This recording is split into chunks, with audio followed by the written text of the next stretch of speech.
ખગોળીય ઘટના કહેવાય છે અને સાથે જ કહેવાય છે કે સૂર્ય કલંક એટલે કે સૂર્યમાં ડાઘા છે તે જોવા મળ્યા છે। 11 વર્ષ બાદ ડાઘા જોવા મળ્યા હતા। તેનો પ્રભાવ શું પડે, વાતાવરણ ઉપર શું પડે તે આપણે જાણીશું હવામાન નિષ્ણાંત અંબાલાલ પટેલ પાસેથી।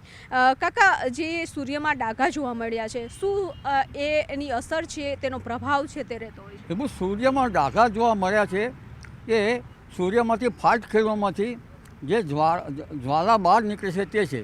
અને આવું લગભગ 2000ની સાલમાં પણ થયું હતું, 2006ની સાલમાં કંઈક હતું, પરંતુ આ ડાઘા જે છે એની અસર ગજબની થાય છે।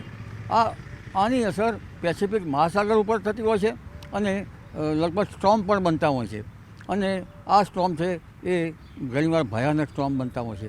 પરંતુ આની સીધી અસર નીનો 3.4 વિસ્તારમાં એટલે પેરુ નજીકમાં અને એ વિસ્તારમાં જળવાયુ ગરમ થવાની શક્યતા રહે છે।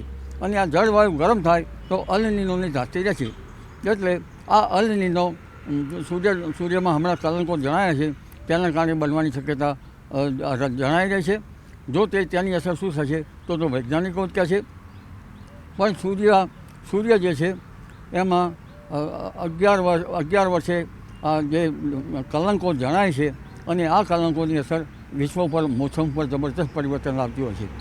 માત્ર ભારતનું હવામાન નહીં પણ વૈશ્વિક હવામાનમાં પણ પડતો આવતો હોય છે અને તે કેટલીક ઘટનાઓ પણ લઈને આવતો હોય છે। જી, શું ઘટનાઓ લઈને આવે અને શું પ્રભાવ પડશે? ખાસ કરીને ગુજરાતની વાત કરીએ, કારણ કે અરબી સમુદ્રમાં પણ બનતી સિસ્ટમો ગુજરાતને અસર કરતી હોય છે, બંગાળની ખાડીમાં પણ બનતી સિસ્ટમો છે ગુજરાતને અસર કરતી હોય છે। ઘટનાઓ તો વૈશ્વિક હવામાનમાં ફેરફાર થશે અને જે અત્યારે ગ્લોબલ વોર્મિંગ કહેવામાં આવે છે તેની અસર થશે। અને ગરમીના કારણે લગભગ જે માધાતાઓના મન ઉપર અસર થતી હોય છે, ચંદ્ર અને સૂર્યની અસરો થતી હોય છે, ગ્રહોની અસરો થતી હોય છે। એટલે લગભગ કેટલાક માધાતાઓને હાલમાં જે ચાલી રહ્યું છે તેમાં યુદ્ધની ઘેલછા વધવાની શક્યતા રહે છે। અને આ અસરો જે છે એ માત્ર સૂર્યકલંકો નહીં અન્ય ગ્રહોના કારણે પણ રહેશે। એટલે વિશ્વ શાંતિ માટે પ્રયાસો કરવા પડશે। પરંતુ આ અલ નીનો પ્રભાવ વૈશ્વિક મોસમ પર પડવા છતાં ભારતના મોસમ પર પડવાની શક્યતા અત્યારે કહી શકાય નહીં।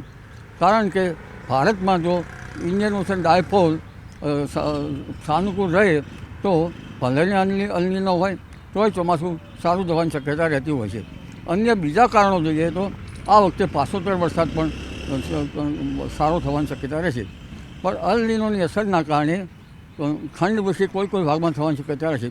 અને આ જે સૂર્યકલંકો જે છે એ ક્યારેક બંગાળ સાગર પર અસર કરે, અરબી સમુદ્ર પર અસર કરે તો ત્યાંની ગરમીના કારણે 26 કે 27 ડિગ્રી કે 30 ડિગ્રી ઉપર સેલ્સિયસ જવાની શક્યતા રહેતા ત્યાંની ગરમીના કારણે અરબી સમુદ્રમાં પણ સ્ટ્રોમ બનવાની શક્યતા રહેશે અને બંગાળ સાગરમાં એક પછી એક મજબૂત સ્ટ્રોમ બનવાની શક્યતા રહેશે, જેના કારણે દક્ષિણ ભારતમાં વધારે પ્રભાવિત થશે અને આ એક પછી એક લો પ્રેશરો ભારતમાં બનવાની શક્યતા રહેશે।